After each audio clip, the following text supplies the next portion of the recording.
요셉이 시종하는 자들 앞에서 그 정을 억제하지 못하여 소리질러 모든 사람을 자기에게서 물러가라 하고 그 형제들에게 자기를 알리니 그때에 그와 함께 한 다른 사람이 없었더라. 요셉이 큰 소리로 우니 애굽 사람에게 들리며 바로의 궁중에 들리더라. 요셉이 그 형들에게 이르되 나는 요셉이라. 내 아버지께서 아직 살아 계시니까 형들이 그 앞에서 놀라서 대답하지 못하더라.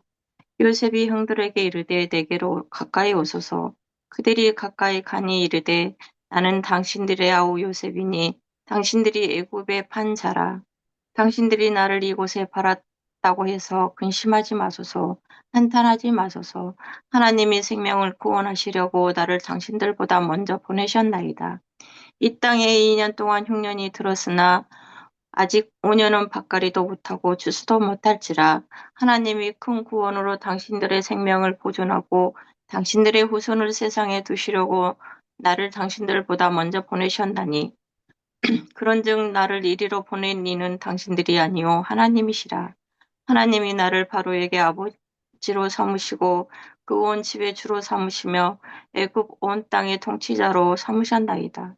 당신들은 속히 아버지께로 올라가서 아뢰기를 아버지의 아들 요셉의 말에 하나님이 나를 애굽 전국의 주로 세우셨으니 지치 말고 내게로 내려오사 아버지의 아들들과 아버지의 손자들과 아버지의 양과 소와 모든 소유가 고센 땅에 머물며 나와 가깝게 하소서. 흉년이 아직 5해가 있으니 내가 거기서 아버지를 봉양하리이다. 아버지와 아버지의 가족과 아버지께 속한 모든 사람에게 부족함이 없도록 하겠나이다 하더라고 전하소서. 당신들의 눈과 내 아우 베냐민의 눈이 보는 바 당신들에게 이 말을 하는 것은 내 입이니라. 당신들은 내가 애굽에서 누리는 영화와 당신들이 본 모든 것을 다 내 아버지께 아뢰고 속히 모시고 내려오소서 하며 자기 아우 베냐민의 목을 안고 우니 베냐민도 요셉의 목을 안고 우니라. 요셉이 또 형들과 입맞추며 안고 우니 형들이 그제서야 요셉과 말하니라. 아멘. 아멘. 네, 16절부터 나머지 28절까지 우리 함께 읽겠습니다.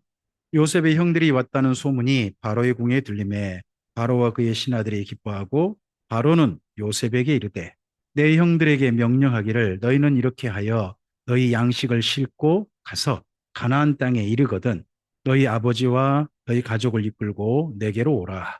내가 너희에게 애굽의 좋은 땅을 주리니 너희가 나라에 기름진 것을 먹으리라. 이제 명령을 받았으니 이렇게 하라. 너희는 애굽 땅에서 수레를 가져다가 너희 자녀와 아내를 태우고 너희 아버지를 모셔오라. 또 너희의 기구를 아끼지 말라. 온 애굽 땅에 좋은 것이 너희 것임이니라. 이스라엘의 아들들이 그대로 할세. 요셉이 바로의 명령대로 그들에게 수레를 주고 길 양식을 주며 또 그들에게 다 각기 옷 한 벌씩을 주되 베냐민에게는 은 300과 옷 5벌을 주고 그가 또 이와 같이 그 아버지에게 보내되 수나기 열필에 애굽의 아름다운 물품을 실리고 암나기 열필에는 아버지에게 길에서 드릴 곡식과 떡과 양식을 실리고 이에 형들을 돌려보내며 그들에게 이르되 당신들은 길에서 다투지 말라 였더라. 그들이 애굽에서 올라와 가나안 땅으로 들어가서 아버지 야곱에게 이르러 알리어 이르되 요셉이 지금까지 살아 있어 애굽 땅 총리가 되었더이다. 야곱이 그들의 말을 믿지 못하여 어리둥절하더니 그들이 또 요셉이 자기들에게 부탁한 모든 말로 그에게 말하매 그들의 아버지 야곱은 요셉이 자기를 태우려고 보낸 수레를 보고서야 기운이 소생한지라. 이스라엘이 이르되 조카도다. 내 아들 요셉이 지금까지 살아 있으니 내가 죽기 전에 가서 그를 보리라 아니라. 아멘. 아, 창세기 45장은 이거 드라마로 본다면 정말 극적인 장면일 겁니다. 물론 창세기 곳곳이 극적인 장면이 많습니다. 하나님께서 맨 처음에 세상을 창조하시면 빛이 있으라 하셨을 때 그 장면이 얼마나 장엄하고 멋질까요? 근데 배경 음악을 착 깔면 복층도 거의 되겠죠. 그리고 아마 아담에게 그 숨결을 불어넣으실 때, 흙으로 미지 흠줄 푹 불어넣으실 때, 그때 또 배경음악 쫙 깔아주면 또 멋있겠죠. 그리고 뱀이 아마 하와를 유혹하고 하와가 그 선악을 알게 한 열매에 손을 탁 내밀 때 만약 우리 영상으로 본다면 배경음악이 막 그냥 그러고 굉장히 저거 하지 말아야 되는데 하지 말아야 되는데 막 그런 장면들일 것 같습니다. 근데 오늘 이 장면은 정말 극적인 장면이죠. 정말 극적인 장면입니다. 죽은 줄 알았어요. 이때 형제들이 얼마 만에 만났을까요? 야곱이 야곱에게서 요셉이 떠날 때 형들에서 팔릴 때 그때 요셉의 나이가 몇 살이었던가요? 17살이었어요. 17살. 근데 오늘 말씀해 보면 지금이 얼마 정도인지가 조금 짐작될 수 있는 부분이 있어요. 거기 한번 좀 보실까요? 거기에 보시면 여기 현재 아직도 뭐가 기근이 앞으로도 5년이 더 남았다 하는 부분이 있는데 혹시 보이세요? 5년이 더 남았다. 11절. 11절. 그러면 풍년 7년 지났죠. 그리고 흉년 2년 지난 거잖아요. 그럼 풍년부터 보면 요셉이 그때부터 총리가 된 때거든요. 총리가 되고 난 다음에 지금 9년이 지난 거예요. 총리가 될 때 요셉의 나이가 몇 살이었던가요? 30살이에요. 그럼 지금 현재 나이는 39세예요. 17살에 팔려가지고 39살 된 거예요. 그러면 이들이 지금 몇 년 만에 서로를 알아보는 거예요? 22년이에요. 22년, 23년 만에 죽었다고 생각했죠. 근데 그가 죽었다고 생각 자기 동생이 자기들 앞에 애굽에 자기들이 넙득넙득 절했고 자기들이 생사의 여탈권을 했다는 그가 자기 동생인 거죠. 애굽의 총리가. 그때 형들이 느꼈을 그 두려움, 공포, 정말 소름 돋았을 것 같아요. 막 그 장면이죠. 근데 이때 형들은 그럴지 모르지만 요셉은요. 요셉은 지난번 형들이 식량 사올 때부터 알아봤잖아요. 식량 사올 때부터. 그때 알아보고 시몬은 두었죠. 시몬 두고 형들 봤는데 이번 볼 때 자기 동생, 자기 진짜 친동생 베냐민에게 어떻게 하는가 하는 걸 정말 보고 싶었던 것 같아요. 형들이 뭔가 달라진 것 같은데 내 동생 베냐민 어떻게 하는가. 근데 형들이 전에는 맨 처음에 식량 사러 왔을 때 시몬 혼자 두고 가라 그러니까 다 가버렸죠. 시몬 놔두고 나머지 너희 가라 그러니까는 말도 못하고 그냥 갔잖아요. 근데 이번에는요. 베냐민 혼자 놔두고 너희 다 가라. 시몬도 가라. 한대요. 형들이 안 가요. 다 엎드려요. 거기다가 또 한 사람 유다가 어떻게 해요? 아버지가 내 막내 동생 덕분에 삽니다. 이 막내 동생이 안 가버리면 제 아버지가 아마 세상 일찍 떠나실 겁니다. 아버지를 위해서라도 내 동생 가야 됩니다. 그러니까 내 동생 대신에 제가 있겠습니다. 앞서서 시몬 데리고 겠다 할 때 그 형제 중에 누구도 내가 대신 있겠습니다 한 사람이 아무도 없었습니다. 근데 이번에는 유다가 자기가 있겠다 그러는 겁니다. 자기를 종으로 삼아달라고 합니다. 죽을 각오를 한 겁니다. 지금 유다는 종이 되는 건 죽는다는 말이니까요. 그리고 누구를 위해서 지금 동생을 보내달라는 겁니까? 아버지입니다. 이 유다에게 자녀가 있나요, 없나요? 있어요. 자녀가 있는데 자기 자녀보다 누가 더 소중해 지금 유다에게는요? 아버지. 이 형들이 정말 달라졌어요 하는 것을 요셉이 본 거죠. 이렇게 보고 난 다음에 요셉이 오늘 드디어 자기가 바로 요셉인 걸 드러내는. 이전에는요, 통역을 세웠대요. 저도요, 영어를 잘해가지고, 미국 사람인 것처럼 앞에 따와가지고, hello, 이렇게 하면서 한번 좀 말을 좀 해보고 싶어요. 근데 저는 안 돼요. 저는 그렇게 도저히 안 됩니다. 저는 그냥 어디 가든지, 뭐, 우리나라 말이 당당하고, 제게 아주 익숙한 말 우리나라 말밖에 없어서, 대한민국 말을 씁니다만은, 이 요셉은 그전에는 애굽 말을 썼다가, 이제는 정말 이들과 통하는 말, 히브리 말일지, 그 말로 서로 대화를 주고받게 됩니다. 그러면서 첫 번째 울면서 첫 번째 물어본 질문이 요셉의 가슴 속에 누가 지금 가장 크게 담겨 있는지가 보입니다. 거기 3절 보시겠습니까? 요셉이 가장 먼저 형들에게 물어보는, 이미 아버지 소식을 들었잖아요. 그런데 또 물어봅니다. 또 물어봐요. 우리 3절 읽겠습니다. 요셉이 그 형들에게 이르되 나는 요셉이라 내 아버지께서 아직 살아계시니까. 형들이 그 앞에서 놀라서 대답하지 못하더라. 아버지께서 아직 살아계십니까? 이미 살아계시는 소식 들었잖아요. 근데 또 한 번 다시 확인합니다. 그러면서 거기 5절부터 있지 않습니까? 5절부터 8절을 좀 박스로 묶어 놓으시겠습니까? 5절부터 8절까지 동그라미를 쳐 놓으신다든지 좀 해 놓으시기 바랍니다. 그리고 여기 5절부터 8절 옆에다가 써 놓으시겠습니까? 요셉의 해석. 지금 이렇게 이 풍경, 이 광경이 되게 하신 하나님께서 이렇게 하셨다. 그래서 여기 지금 5절부터 8절에 제일 중요한 단어가 하나님입니다. 하나님. 하나님이라는 부분에 관심 있게 한번 우리 읽어보는 겁니다. 5절부터 8절까지 다 함께 읽겠습니다. 당신들이 나를 이곳에 팔았다고 해서 근심하지 마소서, 한탄하지 마소서. 어느 분이? 하나님이 뭐 하시려고? 생명을 구원하시려고 어떻게 하셨다고요? 나를 당신들보다 먼저 보내셨으면. 자기가 지금 종으로 팔려왔잖아요. 팔려왔는데 그걸 요셉은 뭐라고 해석한 거예요? 하나님께서 내가 팔렸다고 해석한 게 아니라 하나님께서 나를 먼저 보내셨다라고 해서 먼저 보내셨다. 계속 읽어보죠. 네.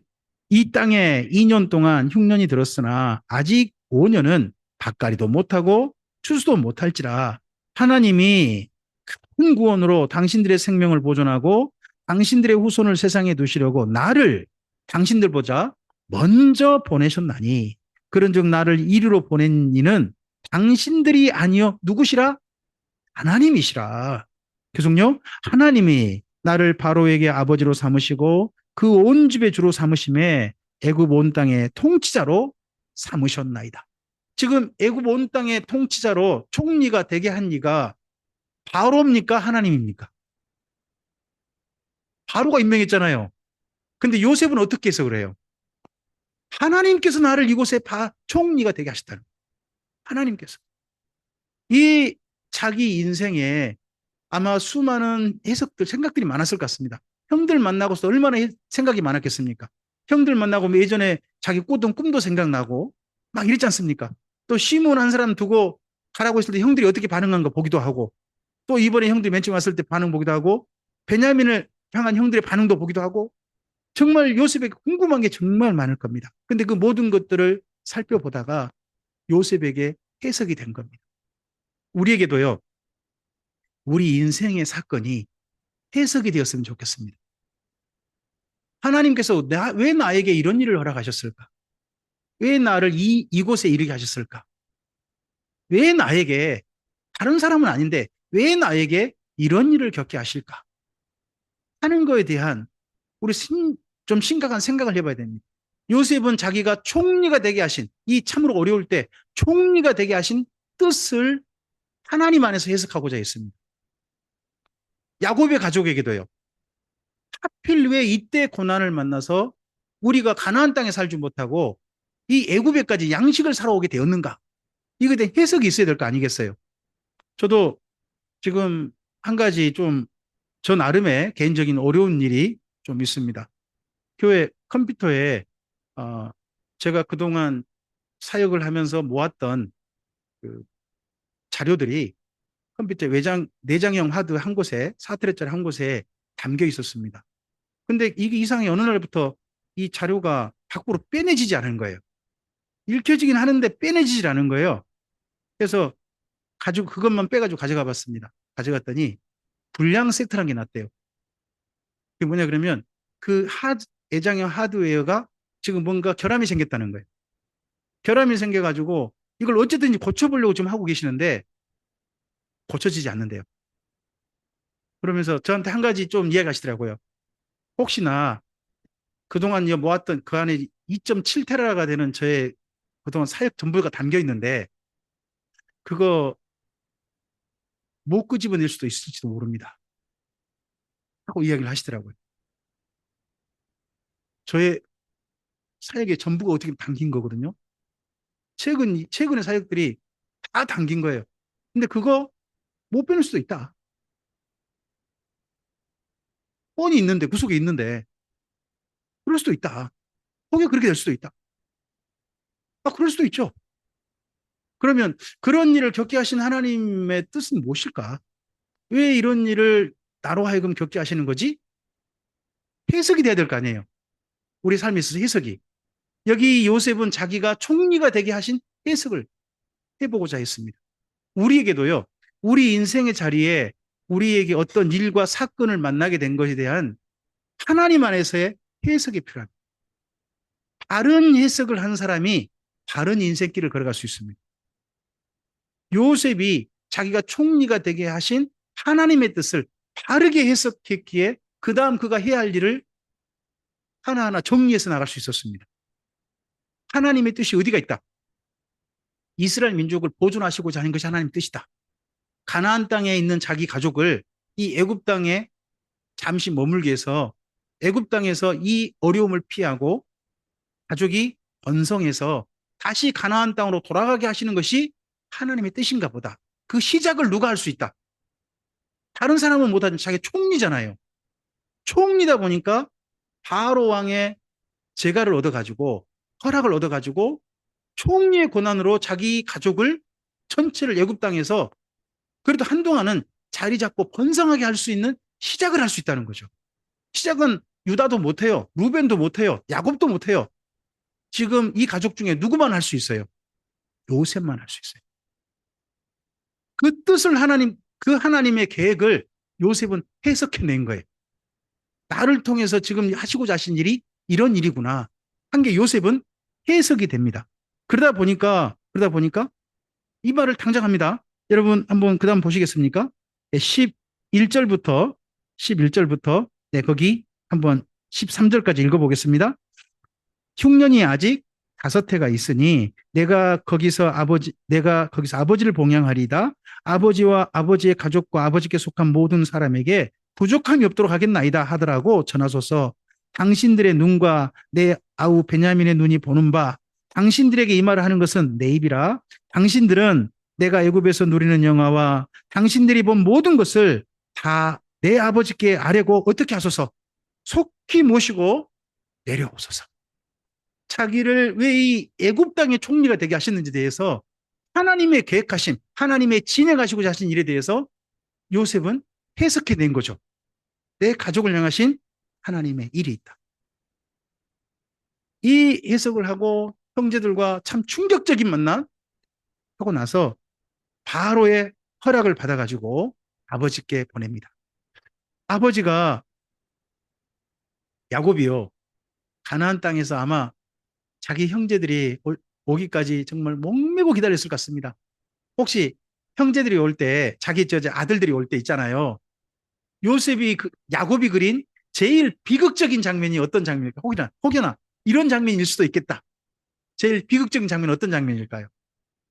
베냐민 팔아먹은 거죠. 그 몇 명만 올라와, 이번에도. 9명만. 이번에 베냐민 팔아먹고 9명만 또 올라오는 풍경? 그것도 각오했겠죠. 그것도 각오했겠죠? 근데 오는데 세상에 그 전체 짐덩어리가 조그마하지 않는 거죠. 자기는 조금 조금 보냈잖아요. 근데 어마어마한 거죠. 수레도 자기들이 가져간 수레도 아니에요. 새 수레, 그 애굽의 그 좋은 수레, 그런 수레도 막 있고 막 그런단 말이죠. 거기다가 진짜 보고 싶은 얼굴이 보여요. 누가 보여요? 저는 제일 먼저 베냐민 찾았다고 생각해요. 야곱이 다른 형제들보다 베냐민 저기 있구나. 그리고 두 번째 본 사람이 누굴까요? 시므온. 시므온, 팔아먹었다고 했는데 시몬도 왔어요. 이 연세 많은 아버지가 130세잖아, 이때요. 130세 되는 아버지가 그 풍경 보고 정말 너무나도 막 흥분되셨던 것 같아요. 흥분됐는데 거기다가 더 어마어마한 흥분된 소식을 전하죠. 이 아들들이. 누가 살아있다고요? 요셉이 살아, 요셉이 살아있다는 거예요. 아니, 요셉이 살아있다는 소식을 맨 처음에 아버지가 전했더니 우리 성경은 거기 보면 어리둥절했다고 나오죠. 26절에. 어리둥절했다고 나오잖아요. 근데 이전 개역 한글에는 어떻게 나오냐 그러면 기색했다고 나와요. 기색. 어떤 말이 그 본래 히브리어 말에 좀 더 가까울까요? 기색했단 말은 뭐예요? 기절했단 말은 쉽게 말하면 표현하면 기절했다예요. 기절했다가 좀 가까울까요? 아니면 어리둥절했다가 가까울까요? 네, 기절했다가 가까워. 이 뭘 보다가 갑자기 요셉이 살아서 한 거지 그냥 이분이 순식간에. 심장마비 올 뻔하고 진짜 아닌 게 알아. 그러고 난 다음에 정신 조금 좀 차렸을 때 그 야곱이 요셉이 보낸 수레도 보고 아버지더러 이 수레 타고 오시랍니다 했을 때 이 표현에 우리 밑줄 그어야 돼요. 야곱이 이 표현 처음으로 해요. 그 야곱의 인생 중에 그의 나이 130세 될 때까지 한 번도 이런 말 안 써봤을 거예요. 드디어 이 말이 그의 입에서 나와요. 거기 28절에 조카도다란 말 있나요? 밑줄 그어 보세요. 조카도. 야곱의 생애가 어떤 생인가요? 그가 하나님 믿는다 그러면서 어떻게 사는 생인가요? 잡고 잡아채고 잡아채고 그의 이름이 그거잖아요. 발목을 잡다잖아요. 평생 뭐 하는 생애였나요? 내가 뭔가 잡은 게 있어야 만족하는 사람이었거든요. 맨 먼저 장자권 어쨌든 내가 잡으려고 발부둥치고 그 다음에는 라헬 잡아보려고 어쨌든 발부둥치고 그 다음엔 또 재산 그 외삼촌 라반의 집에서 어떻게 재산 어쨌든 내 재산 만들어 보려고 발버둥치고 그러고 난 다음에 요셉 자기 라헬이 먼저 가버리니까 요셉 그렇게 잡을 내 손에 꼭 쥐려고 열심히 잡아채고 그리고 요셉이 어느 날 죽어버렸잖아요. 안 죽었지만 그러고 난 다음에요. 베냐민만 또 그렇게 붙잡았잖아요. 그래서 야곱의 생애는요. 한 번도 이 표현이 없었을 것 같아요. 만족하다. 나는 이제 만족하다. 이런 말을 한 번도 안 해볼 사람이 저는 야곱이지 않았을까 싶어요. 근데 야곱 입에서 여기 창세기 45장부터 어떤 표현이 나오느냐? 조카도다가 나와요. 조카도. 조카도다. 이 조카도다는 말이 한 번 더 나와요. 누구를 만났을 때? 요셉을 만났을 때. 46장 한번 가보시겠습니까? 46장에 요셉과 만났을 때 장면입니다. 28절부터 46장 28절부터 거기 30절까지 보시기 바랍니다. 28절부터 30절. 네, 우리 함께 읽어볼까요? 야곱이 유다를 요셉에게 미리 보내어 자기를 고센으로 인도하게 하고 다 고센 땅에 이르니 요셉이 그의 수레를 갖추고 고센으로 올라가서 그의 아버지 이스라엘을 맞으며 그에게 보이고 그의 목을 어금맞춰 안고 얼마 동안 울었어요. 그러자 이스라엘이 요셉에게 이르되 내가 지금까지 살아있고 내가 내 얼굴 봤으니 지금 죽어도 뭐하다고요? 조카도. 거기에 또 조카도다에 밑줄 그으세요. 야곱의 입에서 조카도단 말이 이렇게 많이 나올 줄이야. 우리에게 삶 속에서요. 우리도 자꾸 사실은 쓰고 싶은데 안 써지는 단어가 있어요. 쓰고 싶은데 안 써지는 단어. 꼭 쓰고 싶은데 안 써지는 단어가 있어요. 거기에 대한 우리는 결핍을 느끼는 거거든요. 그거에 대한 불만족을 느끼거든요. 그런 것 때문에 어떤 단어는 우리 평생에 못 쓰는 단어가 있을지도 몰라요. 어떤 분은 행복 바라는데 나는 행복합니다 말을 끝내 못하는 사람이 있을지도 몰라요. 어떤 누군가는 내 삶에 있어서 이 정도면 되었다 하는 말을 하고 싶을지도 몰라요. 근데 그런 말이 안 나온 사람이 있을지도 몰라요. 그런데 드디어 드디어 이 야곱의 입에서 조카두다는 말이 등장합니다. 신약 성경에 보면요. 사도들을 통해서 우리에게 하나님께서 하신 말씀이 뭐냐 그러면요. 자족하는 마음이 있으면 경건에 큰 유익이 된다고 합니다. 자족하는 마음, 지족이라는 말도 쓰기도 해요. 내가 내 삶에 있어서 이 정도면 하나님께 참 감사합니다. 정말 만족함, 그걸 가지고 있으면요. 우리의 경건 생활, 하나님을 경외하고 성도답게 사는 삶에 큰 유익이 있다는 겁니다.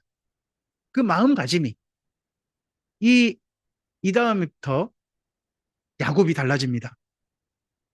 앞서서 야곱이 그런 말 했습니다. 베냐민을 보내면서 내 아들이 죽으면 죽으리다. 드디어 손을 놨습니다. 그리고 이제 이런 말로 바뀝니다. 조카다. 조카도다. 자, 이렇게 출발하기 전에 야곱이 가나안 땅을 이 기근 중에도 떠나지 못한 이유를 좀 우리가 좀 생각을 해봐야 돼요.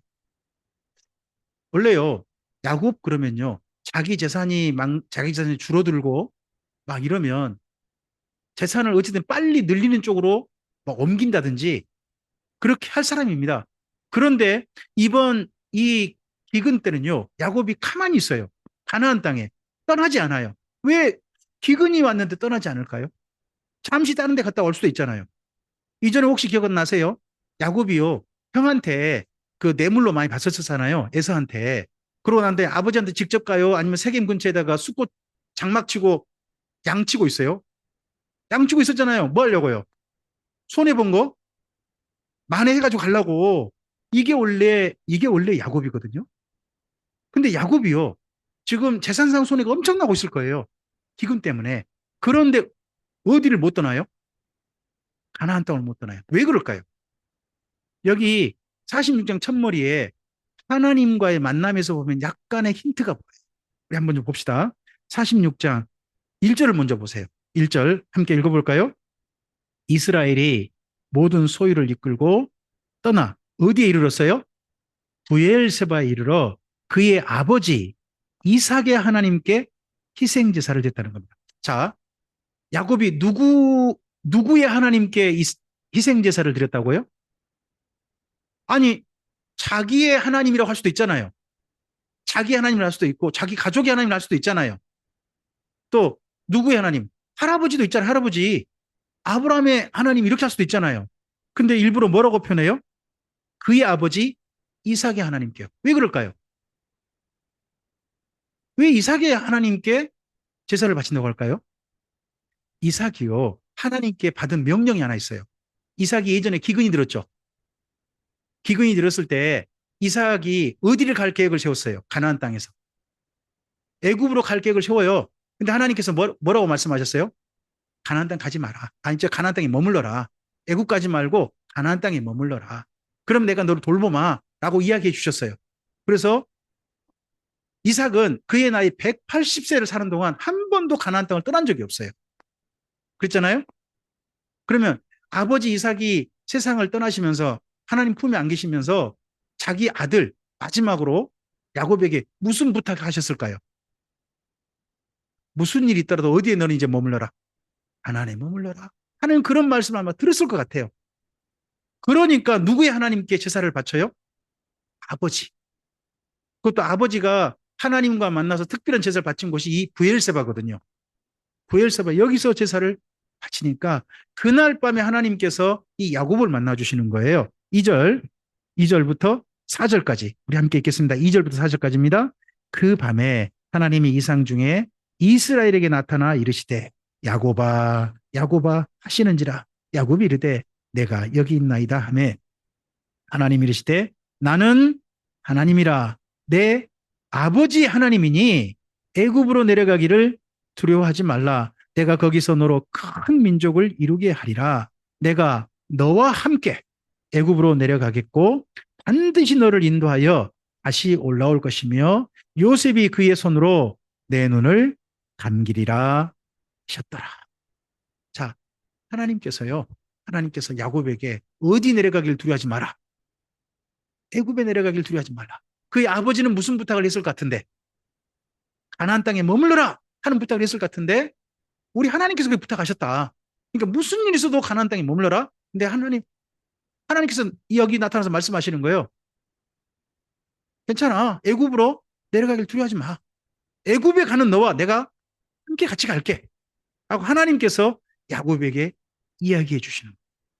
그래서 야곱이 용기를 얻고 하나님의 말씀을 듣고 난 다음에 그 다음에 애굽으로 내려가는 게 최종 결정하는 게 보입니다. 보십시오.